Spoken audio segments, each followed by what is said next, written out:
this goes without saying, but there are major spoilers ahead. So if you haven't finished GTA 5, don't watch this video.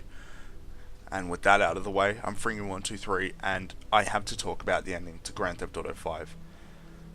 Having played through all three endings, yes, there are three endings, similar to how GTA 4 had two endings, we have to talk about them, because I think that they are really interesting endings. At first I was kind of worried that they were going to be crap, but I actually think the endings were kind of interesting. Admittedly, I have my favourites, and I'm going to talk about that, but let's discuss how the ending was set up.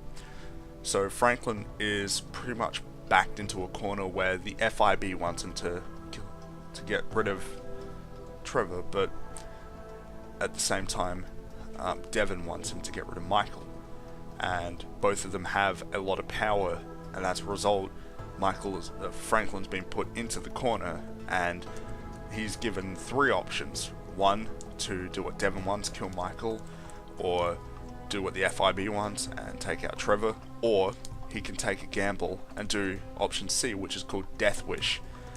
Now the way these are presented to you kind of dictates your choice, because at first, at least when I was doing it, I thought that it was pretty much, there was no getting through it without one of them getting knocked off, because the way Death Wish was presented, it sounded like Franklin was going to get killed.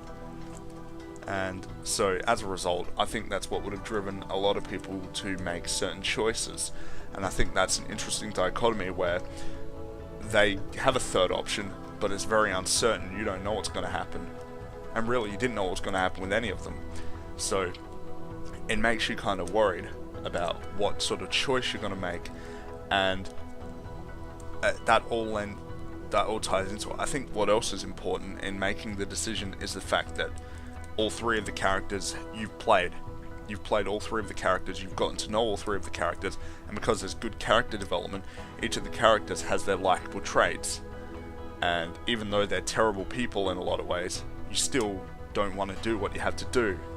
And I think that's one of the important things about it, is that unlike Red Dead Redemption, where your death is inevitable, you have to choose.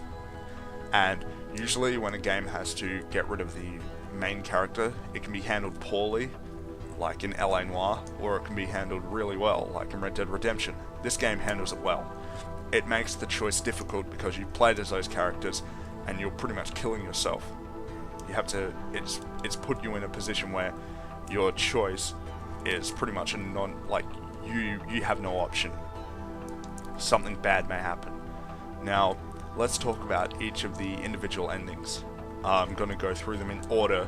I chose ending C, which I'll talk about. So, choice A was that you did what the FIB wanted and you kill Trevor. Now, it's kind of sad because both the bad endings, I would consider them to be bad endings. They're really sad because you've grown to like these characters a lot, and so that makes it hard, particularly when Trevor is actually someone you really should feel sorry for. He's been betrayed constantly. Everybody's lied to him, and it's driven him to become such a crazy person.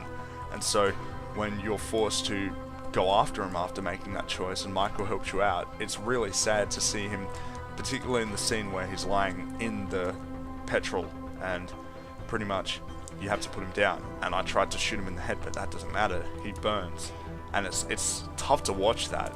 It really is, because I've grown to like him, and I feel bad for him in so many ways when that happens.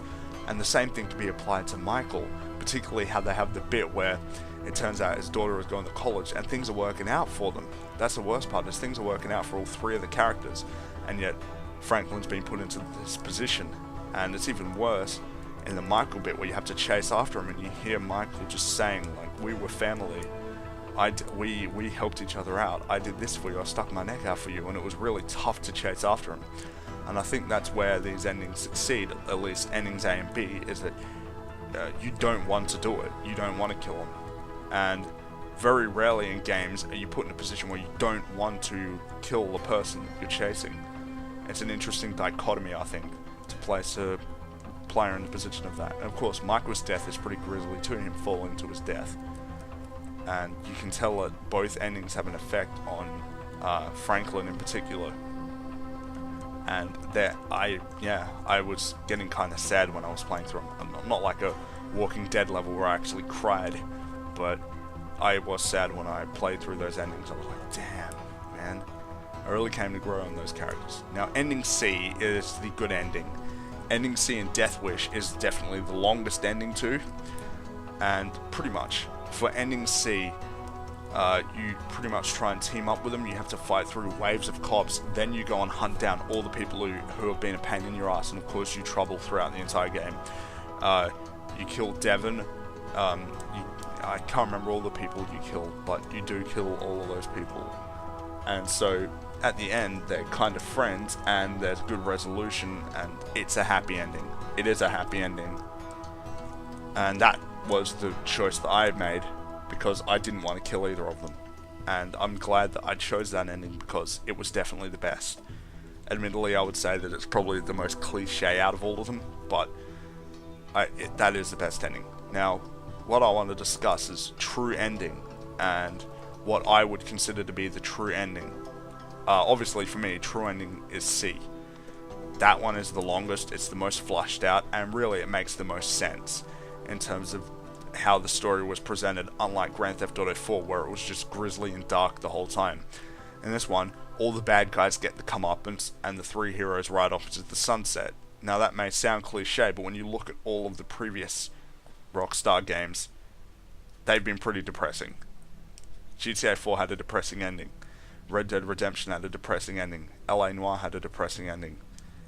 Even Max Payne 3's ending, even though it was a conclusion, it was still kind of like that sort of ending. And you can argue with this one that 2 out of 3 of them were terrible for the characters, but you overlooked that because of it's hard for me to explain how these endings really actually made me kind of just sit back and like, damn, that really put me in a tough position. And I think that very rarely do games put me in a position where the choices not have to do with morality at all, but it comes down to you just being like, oh shit, what do I do? Who do I care more about? And knowing that the choice here will actually drastically affect the ending. It's not like The Walking Dead where even though there were no good or bad choices, all of them really led to the same ending. And it's not like Mass Effect where there is a good choice and a bad choice, and then they still lead to the same ending. This one, none of the choices are really alright, because it's like, who do I care more about? And particularly when you first look at it and you think it's a gamble, particularly when it says Death Wish, and you're just like, what am I going to do? And it puts you on the spot because you have to make the choice in that short amount of time, and you just like, it took me, I had to sit there and be like, if I don't want any of these characters to die. And from what it looked like, that was what was going to happen to Franklin. And I think that was the whole point, was that it was a gamble, but it sticks true to the whole thing with the game. So I would consider that to be the true ending. Now, I can't stop thinking about the ending, man, because it's actually a really good ending. At first, I kind of was like, oh, that was a solid ending, not like a superb ending. But then the more I started to think about it, the more I realized that in many ways it was actually a very good ending, and it was a very strong resolution, and it's making me think. Admittedly, it would probably make you think more if you played the other endings, particularly when those actually do eliminate the character from the free roam afterwards. If you kill either one of them, you don't get to play as them anymore at any stage. You can't retry the mission or anything, they're dead. And that's an interesting thing. They did that in Red Dead Redemption. So applaud to Rockstar for making the best game I've ever played. In my opinion, the best game of all time. And I didn't realize it, but one of the best endings in a video game. And yeah, got to think about it, man. I'm Fringy123, and have a good one.